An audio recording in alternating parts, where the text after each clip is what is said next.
اعوذ باللہ من الشیطان الرجیم بسم اللہ الرحمن الرحیم الحمد للہ رب العالمین وصلی اللہ علی محمد وآلہ الطاہرین اللہم صل علی محمد وآل محمد وعجل فرجہم اللہم کل ولیک الحجۃ ابن الحسن صلواتک علیہ وعلی آبائہ فی هذه الساعة وفی کل ساعة وليا وحافظا وقائدا وناصرا ودليلا وعينا حتى تسكنه أرضك طوعا وتمتعه فيها طويلا اللهم صل على محمد وآل محمد وعجل فرجهم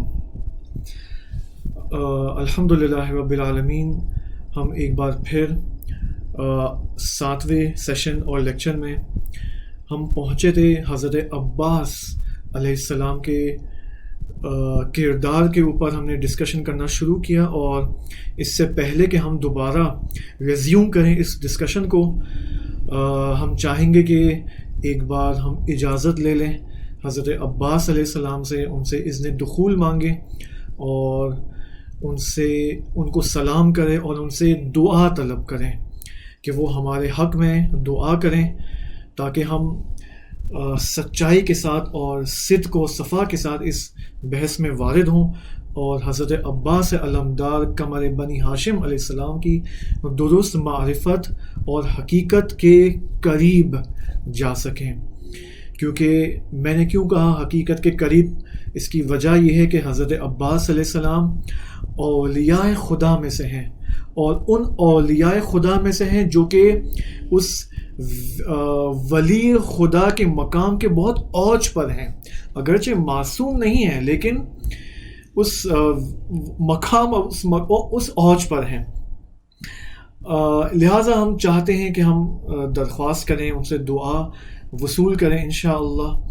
اور اب آتے ہیں، ہم اس بحث میں وارد ہوتے ہیں. ہم نے حضرت عباس علمدار علیہ السلام کے کچھ القابات آپ کے سامنے ذکر کیے، ان کا زندگی نامہ، ان کی بایوگرافی ہسٹوریکلی آپ کے سامنے پیش کی.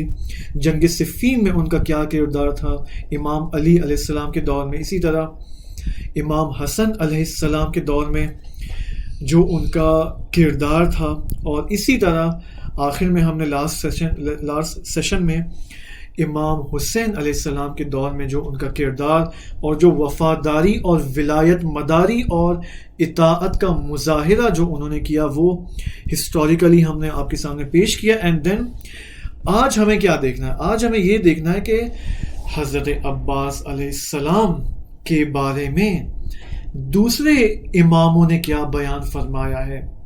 یہ واقعاً ایک عجیب ہے. حضرت عباس کے لیے ایک امتیاز ہے، ایک افتخار ہے حضرت عباس کے لیے کہ ایک تو فزیکلی وہ حاضر تھے امام علی علیہ السلام، امام حسن علیہ السلام اور امام حسین علیہ السلام کے دور میں. ان کی شہادت کے بعد بھی آپ دیکھیں ان کا تذکرہ دیگر ائمہ ہدی علیہم السلام بھی کرتے ہیں. جیسے امام زین العابدین علیہ السلام نے ان کا تذکرہ کیا، امام صادق علیہ السلام نے، اور اسی طرح حضرت حجت امام مہدی علیہ السلام نے حضرت عباس کا تذکرہ اپنی معروف زیارت ناحیہ مقدسہ میں ان کا ذکر شریف فرمایا ہے. لیکن آج ہم یہاں سے شروع کرتے ہیں کہ امام سجاد علیہ السلام نے امام حضرت عباس کے بارے میں کیا فرمایا. دیکھیں امام سجاد علیہ السلام یہ فرماتے ہیں، رحم اللہ العباس فلقد آثر وابلى وفدى اخاه بنفسه حتى قطعت يداه. خداوند متعال عباس پر اپنی رحمت نازل فرمائے.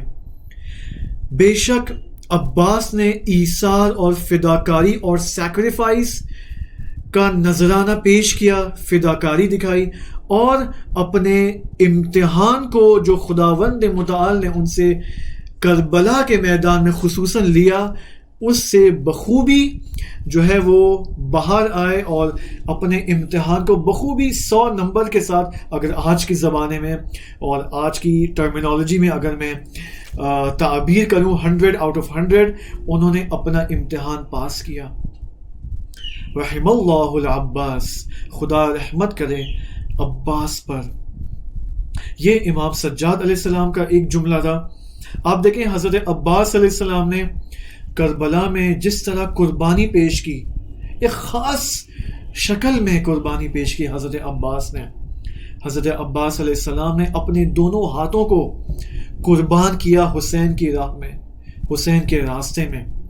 یہاں پر اس مناسبت سے امام سجاد علیہ السلام یہ جملہ بیان فرماتے ہیں: فَأَبَدَ لَهُ اللَّهُ بِهِمَا جَنَاحَيْن يَطِيرُ بِهِمَا مَعَ الْمَلَائِكَةِ فِي الْجَنَّةِ. خداوند متعال نے عباس کے ان دو ہاتھوں کے بدلے ان کو دو پر عطا کیے ہیں کہ ان پروں کے ذریعے عباس فرشتوں کے ہمراہ جنت میں پرواز کر رہے ہیں. وَإِنَّ لِلْعَبَّاسِ عِنْدَ اللَّهِ تَبَارَكَ وَتَعَالَى مَنْزِلَةً يَغْبِطُهُ بِهَا جَمِيعُ الشُّهَدَاءِ يَوْمَ الْقِيَامَةِ. خداوند متعال بے شک عباس کے لیے خداوند متعال کا عباس علیہ السلام کا خدا کے ہاں ایسا مقام ہے، ایسی منزلت ہے کہ یغبطہ بہا جمیع الشہداء یوم القیامہ، کہ تمام شہداء دیکھیں امام سجاد کی تعبیر کیا ہے، جمیع الشہداء، جتنے بھی شہداء آئے ہیں وہ عباس کے مقام اور منزلت پر رشک کریں گے. صحیح، دیکھیں جتنے بھی شہداء بدر ہیں، شہداء احد ہیں، اور وہ شہداء جو امیر المؤمنین علیہ السلام کی رقاب میں شہید ہوئے، وہ شہداء جو امام حسن کی رقاب میں شہید ہوئے، وہ شہداء جو کربلا کے شہداء تھے، اور جتنے بھی آنے والے شہداء مستقبل میں سب کے سب عباس کے مقام پر، جو ان کا مقام خدا کے ہاں ہے، جو منزلت خدا کے ہاں عباس کی ہے، دیکھیں تمام شہداء جمیعاً یوم القیامہ اس مقام پر رش کریں گے، غبطہ کریں گے. یعنی اس سے ہمیں یہ اندازہ ہوتا ہے کہ عباس علمدار قمر بنی ہاشم کے اس مقام کا راز بہت عمیق ہے. یعنی عباس علیہ السلام ایک اسپیشل ہستی ہیں، ایک خاص شخصیت ہیں کہ جن کا مقام بہت عمیق ہے. دیکھیں امام معصوم یہ بیان فرما رہے ہیں کہ عند اللہ تبارک و تعالی منزلتاً، عباس کی ایک منزلت خاص ہے خدا کے نزدیک. یعنی یہاں پر ایک بہت ہی عجیب بات ہے کہ عباس علیہ السلام ایک بہت بڑی شخصیت ہے، یہ بہت بڑا بولنا بھی کم ہے ان کے لیے. اسی وجہ سے آپ دیکھیں امام حسین علیہ السلام کا جہاں پر حرم ہے، چند قدموں کے فاصلے پر امام حضرت عباس کا بھی حرم وہاں پایا جاتا ہے. یعنی عجیب ہے، بالکل امام حسین کے ساتھ ساتھ حضرت عباس کا حرم پایا جاتا ہے. اور ایک لقب جو حضرت عباس علیہ السلام کو دیا گیا ہے وہ باب الحوائج کا لقب ہے. یعنی حوائج کے پورا ہونے، حاجتوں کا پورا ہونے کا جو در ہے وہ حضرت عباس علیہ السلام کے ذریعے گزرتا ہے. دیکھیں عجیب ہے، ہم نے تو پہلے یہ سوچا تھا کہ امام معصوم ہماری حاجات پوری کرتے ہیں، لیکن حضرت عباس کو وہ مقام حاصل ہے جو امام معصوم کو حاصل ہے. یعنی جس طرح ائمہ ہدی علیہ السلام ہماری حاجات پوری کرتے ہیں، حضرت عباس بھی ہماری حاجات پورا کرتے ہیں. دیکھیں پہلے بھی کہا تھا آپ کی خدمت میں کہ حضرت خداوند متعال نے ایک عظیم نعمت جو ہم سب کو خاص نعمت عطا فرمائی ہے اپنی رحیمیت کے طور پر، وہ ہے کہ ہم آئیں اپنی حاجات کو ان ہستیوں کے سامنے پیش کریں، چاہے دنیا کے کسی کونے میں ہم بیٹھے ہوں، توسل کریں ان سے اور آپ دیکھیں آپ کی حاجات پوری ہوتی ہے. البتہ حاجات طلب کرنے کی شرائط ہیں. ایسا نہ ہو کہ میں اور آپ ان ہستیوں سے اپنی حاجات بھی طلب کر رہے ہیں، دوسری طرف سے بنگلہ دیشی باباؤں کے پاس بھی جا رہے ہیں اپنی حاجات کو پورا کرنے کے لیے. نہیں، ایسا نہیں ہونا چاہیے. یہ پھر ایک قسم کی منافقت ہو جاتی ہے، یہ تو دو چہرہ پن ہو جاتا ہے. ایسا نہ ہو. بس یہ تھا حضرت عباس علیہ السلام کا مقام، جو کہ میں نے آپ کے سامنے امام سجاد علیہ السلام کی زبان مبارک سے کوٹ کیا، نقل کیا. اور یہ جملے میں آپ کو بتا دوں شیخ صدوق رحمۃ اللہ علیہ کا کی کتاب امالی کے اندر ان جملات کا ذکر ہے۔ اب آتے ہیں وہ اعلی ترین جملہ جو امام صادق علیہ السلام نے حضرت عباس علمدار کے لیے بیان فرمائے۔ دیکھیں امام صادق علیہ السلام نے ایک طرف سے حضرت عباس کا زیارت نامہ بیان کیا ہے اور دوسری طرف سے حضرت عباس کے لیے کچھ عجیب جملے بیان فرمائے کہ ان جملوں سے ہمیں پتہ چلتا ہے کہ حضرت عباس کے اندر کیا کوالٹیز تھی۔ میں نے اگر آپ نے یوٹیوب کے تھمبنیلز کے اوپر دیکھا ہو جو میں نے ان ایام میں لگائے ہیں، میں نے اوپر کیا لکھا ہے؟ سیرت حضرت عباس علیہ السلام۔ دیکھیں اگر آپ چاہتے ہیں کہ کسی شخصیت کی سیرت بیان کریں، لا محالہ آپ کو اس شخصیت کی پہلے تاریخ ذکر کرنی ہوگی، اور ہم نے یہی کام کیا ہے۔ ہم نے شروع میں حضرت عباس علیہ السلام کی تاریخ اور بایوگرافی بیان کی آپ کے سامنے، اور کچھ اس کے بعد پھر ہم آج حضرت عباس کی سیرت کو بیان کرتے ہیں، اور کہ اس سے کیا بہتر ہو سکتا ہے کہ خود ائمہ ہدیٰ علیہ السلام حضرت عباس کی سیرت بیان فرمائیں۔ اس سے یعنی بجائے اس کے کہ میں آؤں اور خود حضرت عباس کی سیرت بیان کروں، ائمہ ہدیٰ خود ہمارے لیے یہ کام کر رہے ہیں۔ دیکھیں کس قدر ائمہ ہدیٰ نے ہم 21ویں صدی کے مسلمانوں کے لیے یہ اہتمام عظیم انجام دیا ہے۔ دیکھیں آج کا سیشن اب اسی خصوصاً امام صادق کے ان جملوں کے بارے میں ہے جو حضرت عباس علمدار کے بارے میں انہوں نے بیان فرمایا ہے۔ امام صادق علیہ السلام اس جملے میں حضرت عباس کی 5 خصوصیات کا ذکر کرتے ہیں، 5 کوالٹیز۔ میں پہلے یہ عربک ٹیکسٹ آپ کے سامنے پیش کر لوں اور اس کے بعد ہم آتے ہیں ایک ایک خصوصیت کو ایک حد تک طالب علمانہ طور پر انالیسس کرتے ہیں۔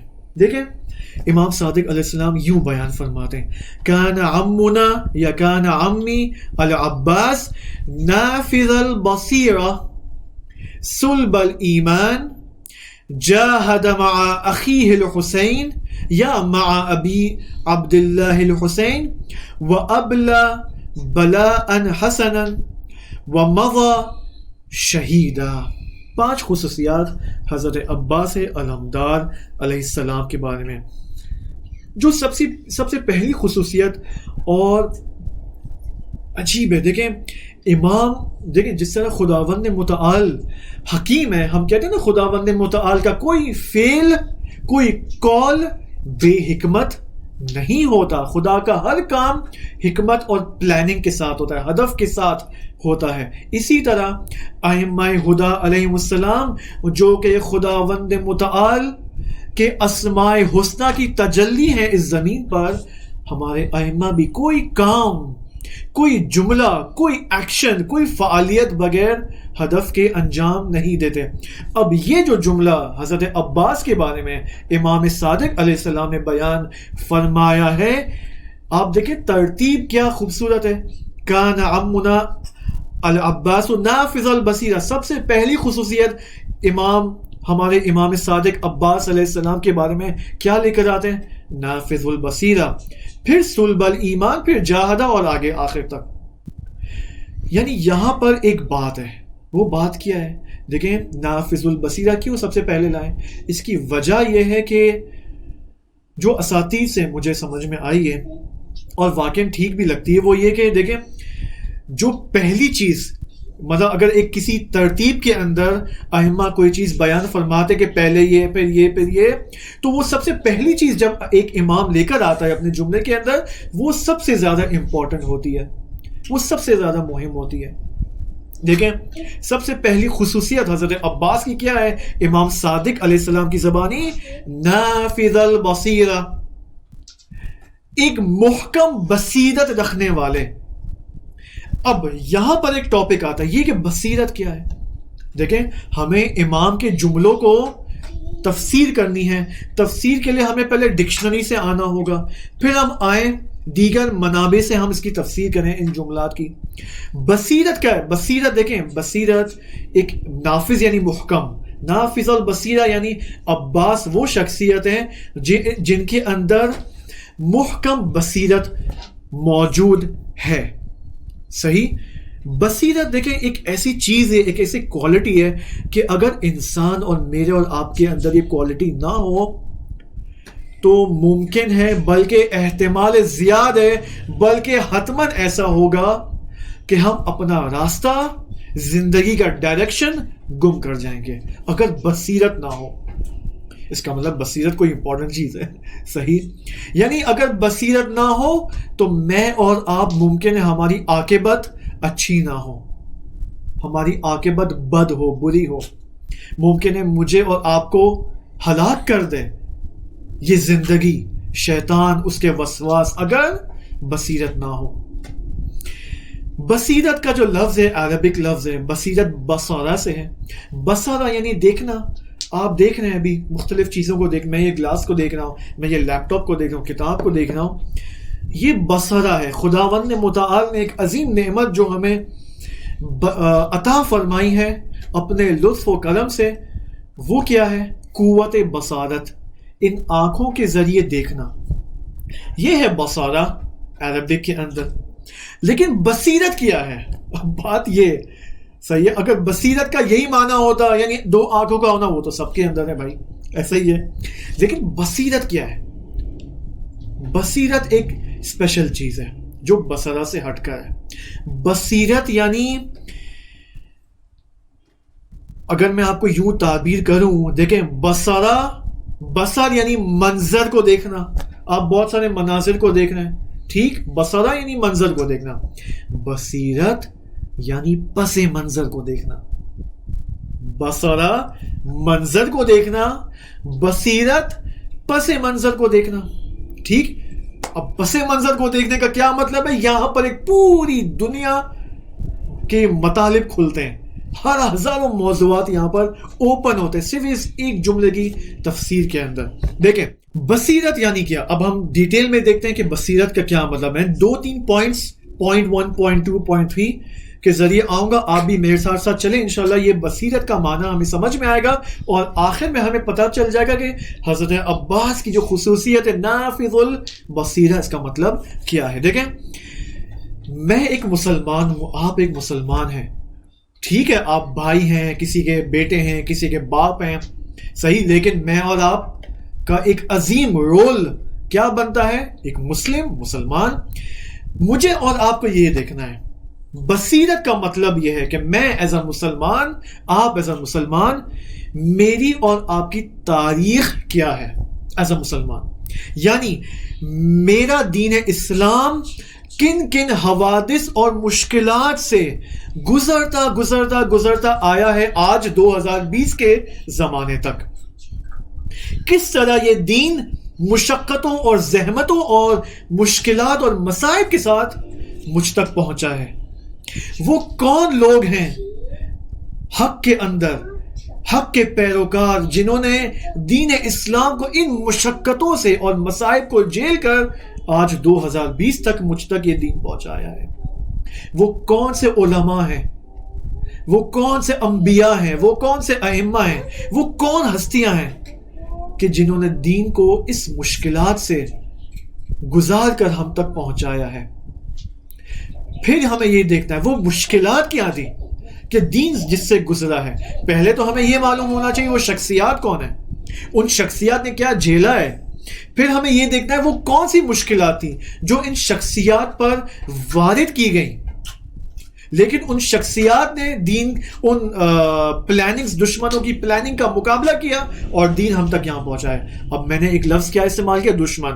تیسری چیز ہمیں یہ دیکھنی ہے کہ وہ کون سے دشمنان تھے کہ جنہوں نے ہمیشہ انبیاء اور ائمہ اور علماء اور اولیاء خدا کے سامنے, جن کا مقصد یہ تھا کہ دین کو پھیلائیں پوری جہان میں, پوری دنیا میں اور ہم تک پہنچائیں. یہ کون دشمن تھے جنہوں نے رکاوٹیں کھڑی کی ان اولیاء خدا کے سامنے؟ پھر ہمیں یہ دیکھنا ہے کہ وہ رکاوٹیں کیا تھیں. مثلا امام علی کے زمانے میں, اب انبیاء سے آ جائیں نا, خلقت آدم سے آ جائیں علیہ السلام. حضرت آدم کے سامنے حضرت نوح, حضرت ابراہیم, حضرت موسیٰ, عیسیٰ, صحیح, اور حضرت محمد مصطفیٰ صلی اللہ علیہ وآلہ وسلم کے زمانے میں کیا مشکلات دشمنان اسلام نے، دشمنان خدا نے کھڑی کی. پھر آپ آئیں ایک ایک امام کو لے کے آئیں، تاریخ میں دیکھیں کہ دشمنوں نے ہر امام کے زمانے میں کیا پلاننگز کی. پہلے بھی تو یہ کہ دشمن کون تھا، پھر دشمن کی پلاننگز کیا تھی، دشمن کی تدبیر کیا تھی امام کے سامنے، پھر اس کے مقابلے میں امام کی کیا تدبیر تھی دشمن کے سامنے. یہ سب جب ہم دیکھیں گے تو ہمیں پتا چلے گا کہ دین کس قدر مشکلات سے گزرتا ہوا ہم تک پہنچا ہے آج اگست 2020 تک. پھر ہمیں یہ دیکھنا ہے کہ غیبت صغریٰ میں کیا ہوا، غیبت کبریٰ میں کیا ہوا. غیبت کبریٰ جس کا ٹائم پیریڈ ہزاروں سال سے زیادہ ہو چکا ہے، ان ہزاروں سال میں کیا ہوا ہے؟ صحیح، ان ہزاروں سال میں کیا ہوا ہے؟ شیخ مفید نے کیا کیا، شیخ صدوق نے کیا کیا، شیخ طوسی نے کیا کیا، سید مرتضیٰ نے کیا کیا، علامہ ہلدی، علامہ مجلسی، باقر مجلسی، تقی مجلسی، آخر تک آیت اللہ بروجردی، شیخ انصاری، محقق نائینی، آیت اللہ خوئی اور دیگر علماء، ان سب نے کیا کیا ہے دین کو پھیلانے کے لیے، اور مد مقابل دشمنوں نے کیا کیا ان کے مقابلے میں. یہ سب بصیرت کہلاتا ہے. اچھا، یہ سب بصیرت کہلاتا ہے نا، یہ بصیرت کا پارٹ 1 ہے. یہ بصیرت کا پارٹ 1 ہے، یعنی آپ نے صرف شاید آدھا کام بھی نہیں کیا ابھی تک. صحیح، آدھا 50% آف دا کام بھی انجام نہیں دیا ہے اگر ہم نے یہ ساری چیزیں جان بھی لی. اب یہاں کام شروع ہوتا ہے، اب گاڑی یہاں سے چلتی ہے. وہ کیا؟ بصیرت کا ایک دوسرا پہلو، دوسرا پارٹ ہے اپنے زمانے کو پہچاننا. دیکھیں یہ سارے پوائنٹس کیوں بیان ہو رہے ہیں؟ تاکہ ہم حضرت عباس کی اس صفت کو پہچان سکیں. میں ابھی حضرت عباس پر تطبیق کروں گا ان مطالب کو علیہ السلام. بصیرت کا دوسرا پارٹ کیا ہے؟ اپنے زمانے کو پہچاننا. دین اسلام، دین مقدس اسلام آج 2020 میں مجھ پر کیا ذمہ داری عائد کرتا ہے. میں نے پہلے حصے میں کیا کیا؟ میں نے اور آپ نے تاریخ پڑھ لی، سب کچھ پڑھ لیا، دشمنوں کو بھی جان لیا، ان کی پلاننگز کو بھی جان لیا، حق دیکھ لیا، حق کے نمائندوں کو بھی تاریخ میں نے پڑھ لی. اب 2020 میں کہ یہ دین اتنے مصائب سے گزرتا ہوا مجھ تک پہنچا ہے، اب اس 2020 اور 21ویں صدی کے زمانے میں دین اسلام مجھ پر کیا ذمہ داری عائد کرتا ہے. دیکھیں، القرآن یجری مجری الشمس، قرآن سورج کی طرح روزانہ جاری ہوتا ہے، طلوع کرتا ہے. یعنی کیا؟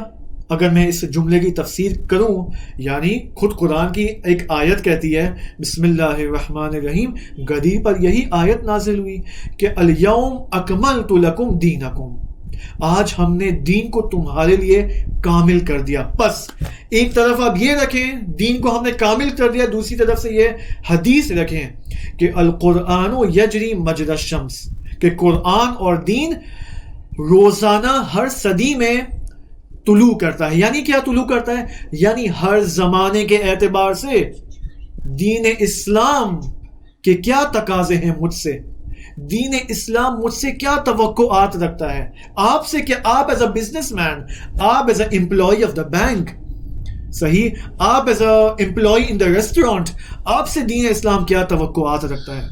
آپ کے مختلف پروفیشنز ہیں، آپ سوشل میڈیا میں فعال ہیں، آپ کے مختلف کام ہیں، ٹھیک ہے، جو بھی آپ کا کام ہے، دین اسلام 2020 میں 21ویں صدی کے تقاضوں کے مطابق آپ سے کیا ایکسپیکٹیشن رکھتا ہے.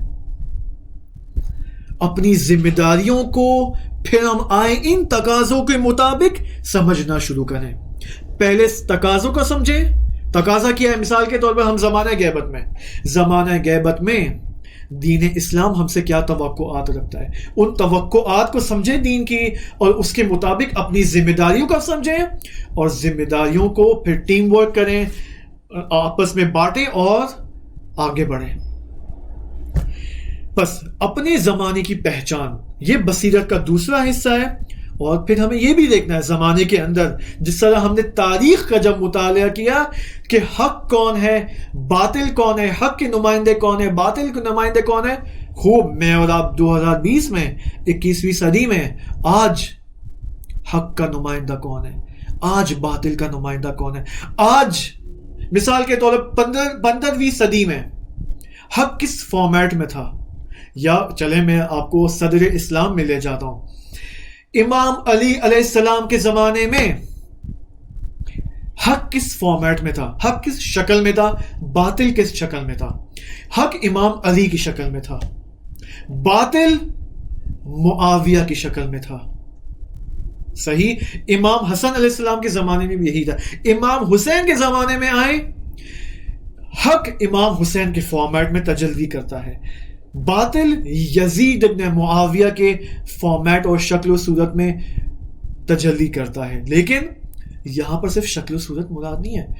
شکل و صورت فقط اگر مراد ہوتی تو کافی تھا. نہیں، یہاں مراد علی علیہ السلام سے فقط شخص علی نہیں ہے، بلکہ راہ علی مراد ہے.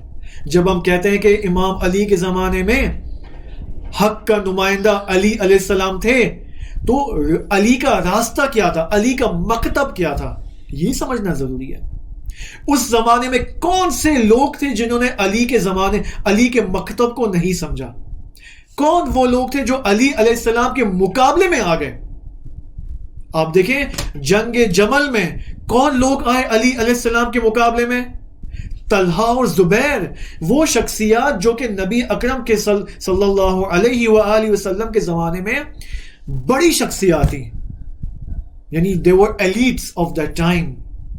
یہی صحابہ طلحہ و زبیر جب جنگ جمل میں آتے ہیں، جنگ جمل میں آپ دیکھیں امام علی کے مقابلے میں امام جانتے تھے، دیکھیں جانتے تھے حق کون ہے، جانتے تھے نبی، کیونکہ انہوں نے خود غدیر قم کے میدان میں سب سے پہلے یہ لوگ تھے طلحہ اور زبیر جنہوں نے علی کے ہاتھ پر بیعت کی. یہ جو اور پھر جب خلافت ملی امام علی علیہ السلام کو تو سب سے پہلے طلحہ و زبیر نے امام علی کے ہاتھ پر بیعت کی. لیکن یہی لوگ آپ دیکھیں جب امام علی علیہ السلام نے ان کو حکومت کی پوسٹیں نہیں دی تو یہ لوگ مقابلے میں آ گئے، امام علی کی عدالت کو برداشت اور تحمل نہیں کر پائے، اور پھر آ جاتے ہیں مقابل علی حق کو جاننے کے باوجود. اچھا، جب آپ حق سے نکلیں گے، جب آپ ایک گراؤنڈ سے نکلیں گے، جب آپ ایک گراؤنڈ سے نکلیں گے تو لا محالہ دوسرے گراؤنڈ میں حتمن جائیں گے. جب طلحہ اور زبیر امام علی کے اس حق کے سرکل سے باہر آ گئے تو کس کے سرکل میں انٹر ہو گئے؟ معاویہ کے سرکل میں. بس میں اور آپ جو آج 21ویں صدی میں ہیں، کیا میں اور آپ جانتے ہیں حق کہاں پر ہے؟ آج حق کا نمائندہ کون ہے؟ آج حق کس فارمیٹ میں، کس شکل و صورت میں تجلی کر رہا ہے، اور باطل کس فارمیٹ میں ہے؟ ایسا تو نہیں میں اور آپ اس وقت محرم میں مختلف ایکٹیویٹیز میں مصروف ہیں، تبلیغ، حتیٰ دیکھیں بہت سارے آپ میں سے ہیں جو اس وقت سوشل میڈیا پہ تبلیغ دین کر رہے ہیں، الحمدللہ. لیکن ایسا تو نہیں کہ چونکہ ہم اس چیز کی بصیرت نہیں رکھتے کہ حق کس فارمیٹ میں ہے، باطل کس فارمیٹ میں، کیا پتا ہماری ساری تبلیغ دین باطل کے نفع میں جا رہی ہو. صحیح. تو یہ ہمیں دیکھنا ضروری ہے حق کس فارمیٹ میں ہے اور باطل کس فارمیٹ میں ہے. اوکے. اچھا، ایک اور چیز جو ہمیں دیکھنا ضروری ہے اسی زمانے کے اعتبار سے، اور ہم پھر آئیں گے حضرت عباس علیہ السلام کو دیکھیں گے. دیکھیں حضرت عباس علیہ السلام بخوبی جانتے تھے کہ ان کے زمانے کا ولی کون تھا. حضرت عباس امامت امام علی کے اندر 14 سال زندگی گزاری، جنگ صفین میں شجاعت کا عالی ترین مظاہرہ کیا. جانتے تھے کہ امامت امام علی کے زمانے میں میرا ولی علی ابن ابی طالب ہے. ٹھیک ہے، امام علی حضرت عباس کے والد ہیں اور حضرت عباس امام علی کے بیٹے ہیں، لیکن یہاں صرف باپ اور بیٹے کی بات نہیں ہو رہی، یہاں پر امام اور مأموم کی بات ہو رہی ہے، یہاں پر ولی اور فالوور اور پہلو کی بات ہو رہی ہے. حضرت عباس جانتے تھے کہ میں کس کا مأموم ہوں، صحیح، میں مجھے کس کو فالو کرنا چاہیے. امام حسن علیہ السلام کے زمانے میں آ جائیں، حضرت عباس کاملا مطیع اور اطاعت گزار. امام حسن علیہ السلام کے زمانے میں، امام حسین علیہ السلام کے زمانے میں ولایت مداری اور اطاعت گزاری کا اوج دکھاتے ہیں، بخوبی اپنے ولی کا ساتھ دیا اور جو قربانی دی وہ آپ کے سامنے ہے. لیکن صرف ولی کو پہچاننا کافی نہیں، یہ میں نے ابھی آپ کو بتایا، کیونکہ جو اگر آپ نے پہلے کے لیکچرز سنے ہوں، اگر آپ نیو لسنرز ہیں تو میں آپ سے ریکمینڈ کروں گا کہ آپ پہلے 3 لیکچرز حتماً سنیں. پہلے 3 لیکچرز کا خلاصہ 2 لفظوں کے اندر ہے، حق اور باطل. تاریخ بشریت کا خلاصہ از خلقت آدم سے لے کر تا قیامت حق اور باطل کے ان 2 لفظوں میں خلاصہ ہوتا ہے. حضرت عباس جب ایک طرف سے جانتے ہیں کہ میرا ولی امام حسین علیہ السلام ہے، دوسری طرف سے یہ معرفت بھی رکھتے ہیں کہ میرا دشمن یزید ہے اور یزیدیت ہے. بس مجھے اور آپ کو بھی یہ کام کرنا ہے. آج 21ویں صدی میں اگر میں اور آپ چاہتے ہیں حضرت عباس علیہ السلام کے پیروکار بنیں اور حضرت عباس کی یہ صفت جو کہ امام صادق علیہ السلام نے بیان فرمائی، کون سی صفت تھی اگر بھول تو نہیں گئے؟ 20 منٹ پہلے بیان کی، نافذ البصیرہ، محکم بصیرت رکھنے والے. اگر میں اور آپ یہی عباسی صفت اپنے وجود میں لانا چاہتے ہیں، اپنے وجود میں کریٹ اور پیدا کرنا چاہتے ہیں، اس کے لیے مجھے اور آپ کو اپنے زمانے کے ولی کی پہچان اور اپنے زمانے کے دشمن کی پہچان ہونی چاہیے. اب آتے ہیں اسی دشمن شناسی. یہاں سے مقدمہ ہمیں مل جاتا ہے دشمن شناسی کا. دشمن شناسی میں آپ دیکھیں، اب عجیب بات ہے، میں نے سب سے پہلے جو پہلا مطلب بصیرت کے اندر آپ کو کیا بیان کیا وہ یہ تھا کہ اگر ہمارے اندر بصیرت نہ ہو تو ممکن ہے ہماری عاقبت بخیر نہ ہو. جس طرح حدیث میں بھی ہے کہ جو شخص، جو مسلمان اپنے زمانے کے امام کی معرفت حاصل کیے بغیر اس دنیا سے چلا جائے تو وہ جہالت کی موت مرے گا، مات میتۃ جاہلیہ.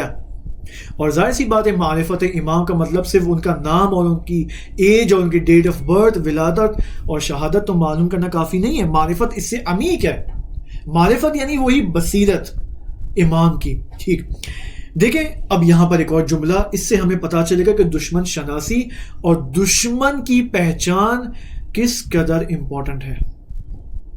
اگر میں اور آپ، اس کو غور سے سنیں، اگر میں اور آپ اپنے سارے واجبات انجام دیں اور تمام وہ حرام کام اور تمام وہ محرمات جو دین اسلام کے اندر ذکر کیے گئے ہیں ان سے اجتناب کر لیں، اسی طرح سارے مستحبات کے پابند ہو جائیں، نماز شب خوان ہو جائیں اور سارے مکروہات سے اجتناب بھی کر لیں، لیکن اگر ہم یہ نہ جانیں کہ آج کے ہمارے زمانے کا دشمن کون ہے تو آپ مجھے بتائیں تو کیا ہم نافذ البصیرہ ہو پائیں گے؟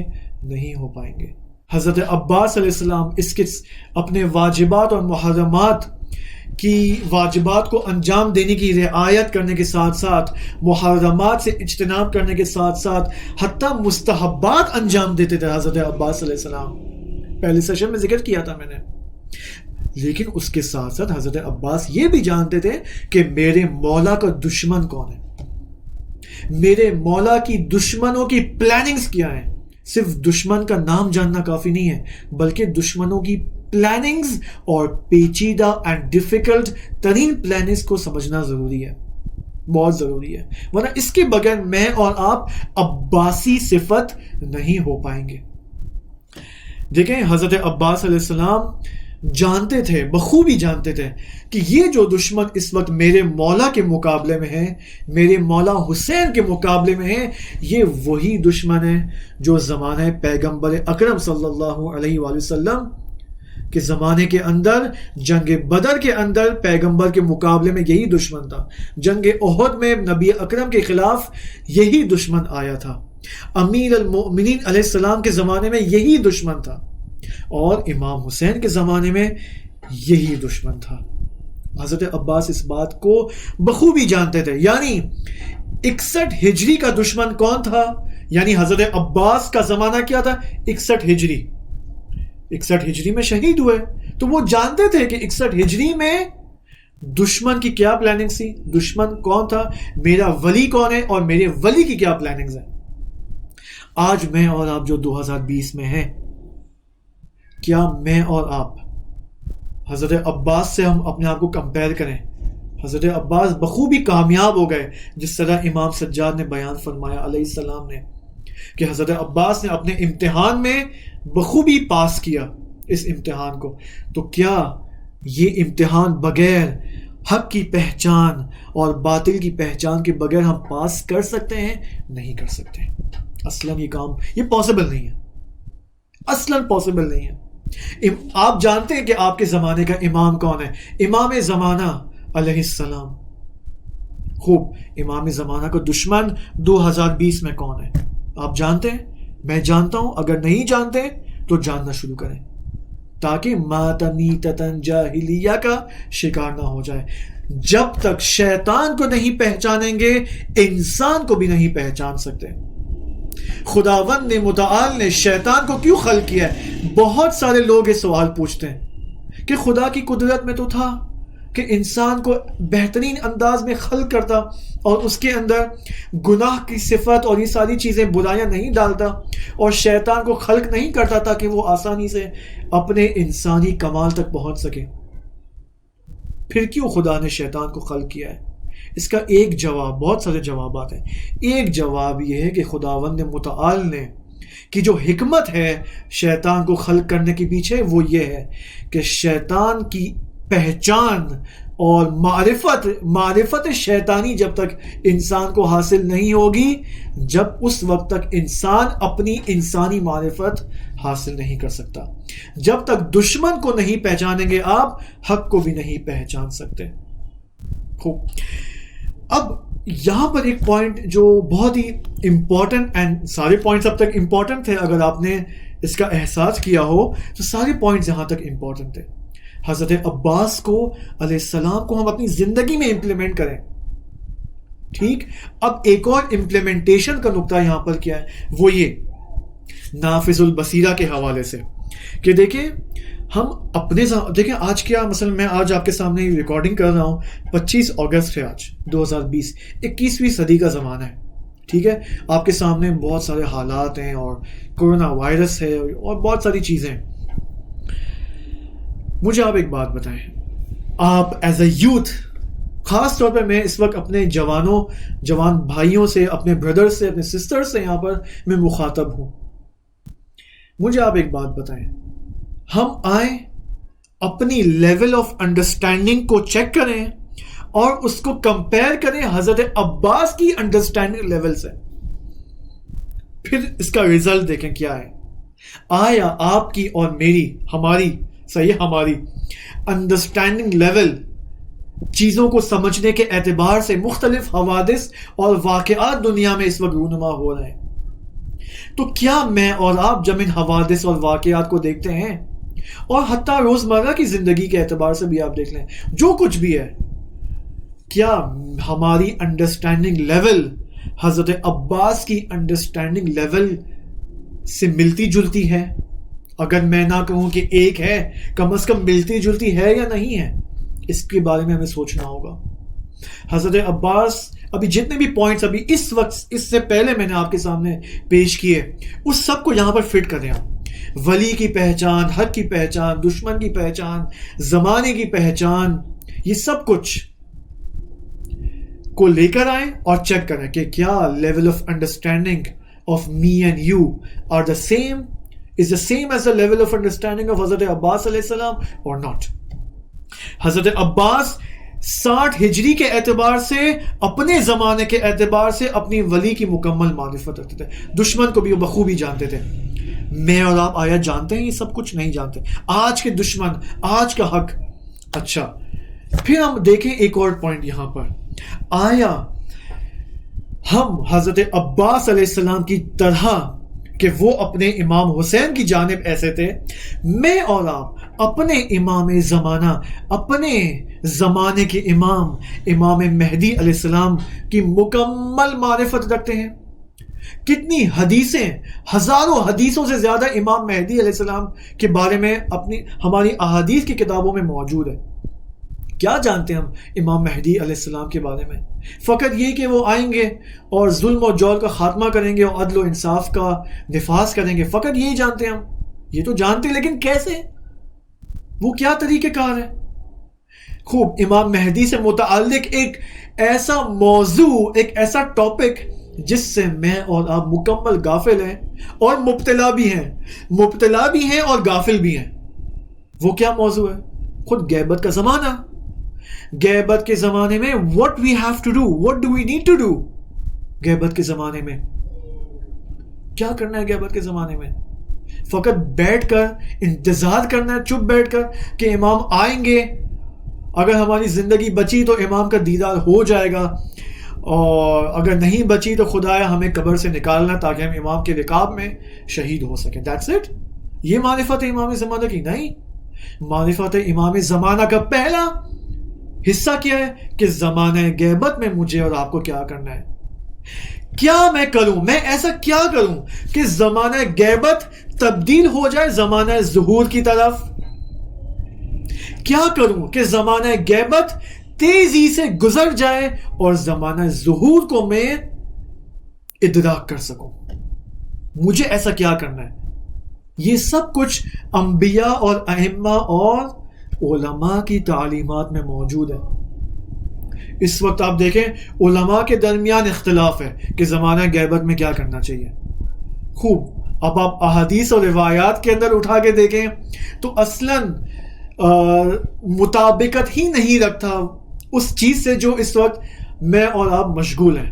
احادیث ہمیں کچھ اور بتا رہی ہیں کہ زمانہ غیبت میں کیا کرنا ہے، اور ہماری ایکٹیویٹیز کچھ اور ہیں اس وقت، کاملاً 180 ڈگری مخالف. بس بصیرت یعنی اپنے امام زمانہ علیہ السلام کی پہچان اور معرفت رکھنا، زمانہ غیبت کی معرفت حاصل کرنا اور اپنی ذمہ داریوں کو پہچاننا. اچھا، اب چونکہ میں دیکھیں عجیب ہے، یہ ٹیکنالوجی کس کی ہے؟ آپ نے بنائی ہے؟ نہیں، آپ نے تو نہیں بنائی ہے. کس نے بنائی ہے؟ عراقیوں نے بنائی، ایرانیوں نے بنائی ہے، لبنانیوں نے بنائی ہے، افریقنز نے بنائی ہے. کس نے بنائی ہے ٹیکنالوجی؟ ویسٹرن بلاخر وہاں سے آئی ہے ٹیکنالوجی. یہ موبائل ہے اور یہ سب کچھ گیجٹس ہیں، اور انسٹا ہے، واٹس ایپ ہے، فیس بک ہے، سوشل میڈیا ہے، یوٹیوب ہے، سب کچھ ہے.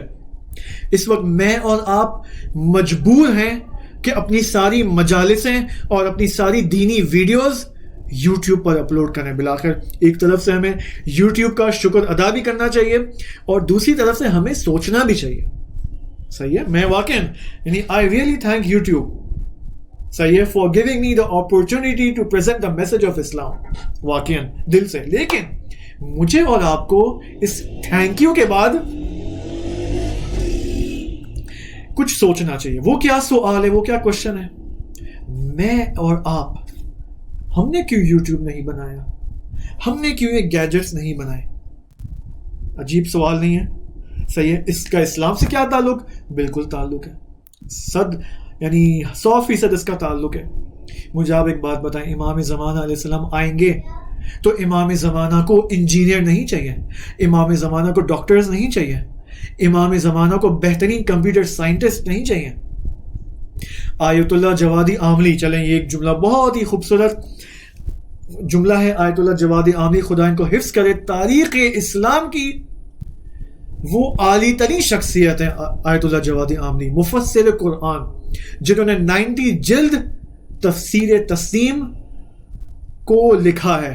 90 جلد، 90 والیومز تفسیر تسنیم، جس میں سے 50 جلدیں اب تک آ چکی ہیں، اور اس میں سے شاید ایک بھی اردو میں ٹرانسلیٹ نہیں ہوئی ہے انفارچونیٹلی. اسی لیے میں کہتا ہوں آپ فارسی سیکھیں.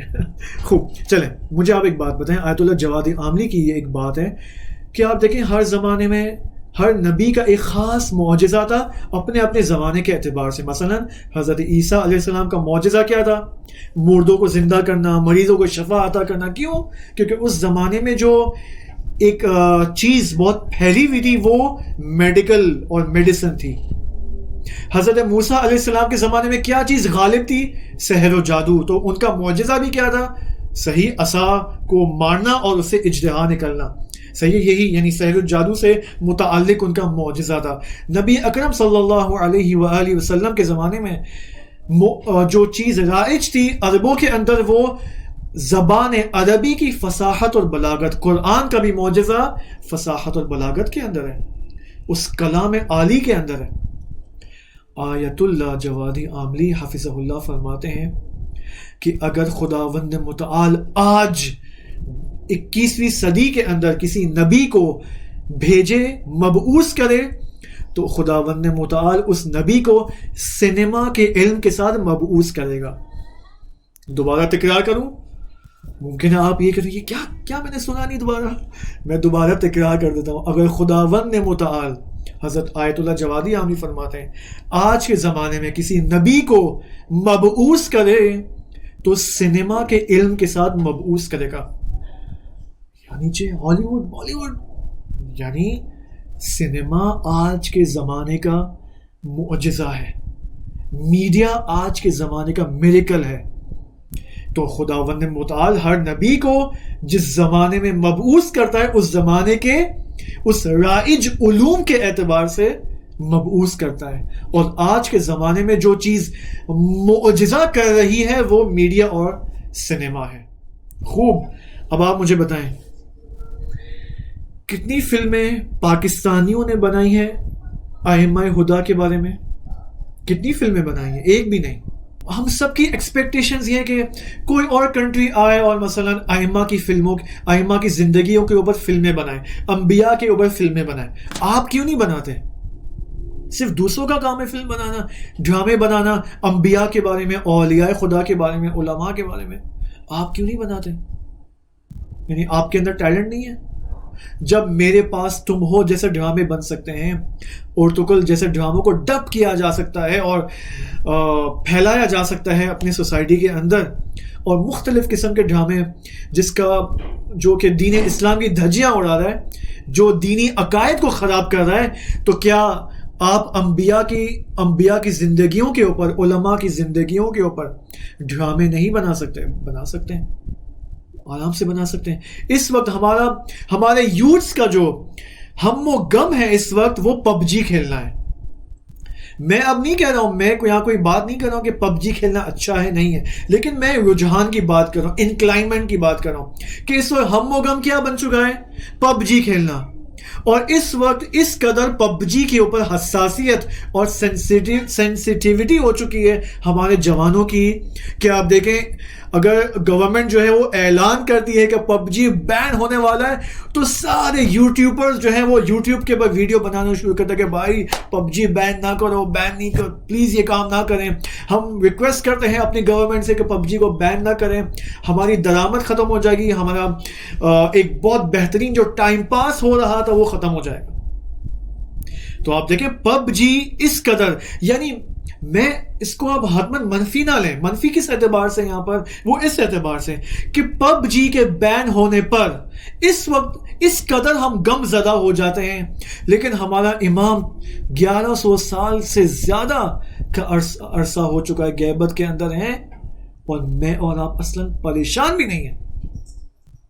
کم از کم پب جی کے بین ہونے کے غم کے حوالے سے اس قدر جتنا پب جی کے لیے ہمیں اتنا غم ہے, کم از کم امام کی غیبت کے لیے ہمیں غم ہونا چاہیے, امام کی ظہور کے لیے کوئی پلاننگ کرنی چاہیے ہمیں. یہاں پر میں نہیں کہوں گا کہ یار ویڈیو گیمز کھیلنا بری بات ہے, اچھی بات ہے, میں بھی نہ ہاں کہوں گا نہ کہوں گا, ناٹ یس ناٹ نو, لیکن میں آپ کو بس اتنا ہی آپ سے درخواست کروں کہ آغا صاحب, مائی بردرز مائی سسٹرز, آپ سے تقاضا ہے کہ جتنا ٹائم آپ ویڈیو گیمز کو دے رہے ہیں اتنا ہی ٹائم آپ اپنے زمانے کے امام کی تشریف آوری کی پلاننگ کو دیں, اپنے اندر عباسی صفات کریٹ کریں. نافذ البصیرہ, اب یہ بصیرت ہے. بصیرت فقط یہ نہیں ہے کہ میں اور آپ فقط آئیں, نماز پڑھیں, اول وقت عزاداری میں شرکت کریں اور باقی ٹائم پب جی اور سوشل میڈیا پہ گزار کر اور خوش ہوں کہ ہم نے بہت عالی کام کیا. امام حسین کی مجلس میں بھی شرکت کر لی الحمدللہ, ماتم بھی کیا الحمدللہ, نماز بھی پڑھ لی الحمدللہ, پب جی بھی کھیل لیا الحمدللہ, good night and I am sleeping. نہیں, یہ کافی نہیں ہے. آپ روزانہ کے اعتبار سے امام کے ظہور کے لیے کوئی کام کریں. البتہ علماء نے مختلف رہنمائیاں کی ہیں, ہمارے بزرگان نے رہنمائیاں کی ہیں کہ آپ مثلا امام زمانہ کے ظہور کے لیے کیا کر سکتے ہیں, غیبت کے اندر کیا کرنا چاہیے مجھے اور آپ کو. خدا کا شکر ہے کہ ہم نے یہاں تک سیشن پہنچا دیا. اگرچہ 5 صفات جو امام صادق علیہ السلام نے بیان فرمائی, اس میں سے فقط میں نے ایک صفت آپ کی خدمت میں پیش کی ہے. انشاءاللہ باقی 4 صفات اور زیارت نامہ حضرت عباس انشاءاللہ کل کے سیشن میں آپ کی خدمت میں پیش کروں گا. والسلام علیکم.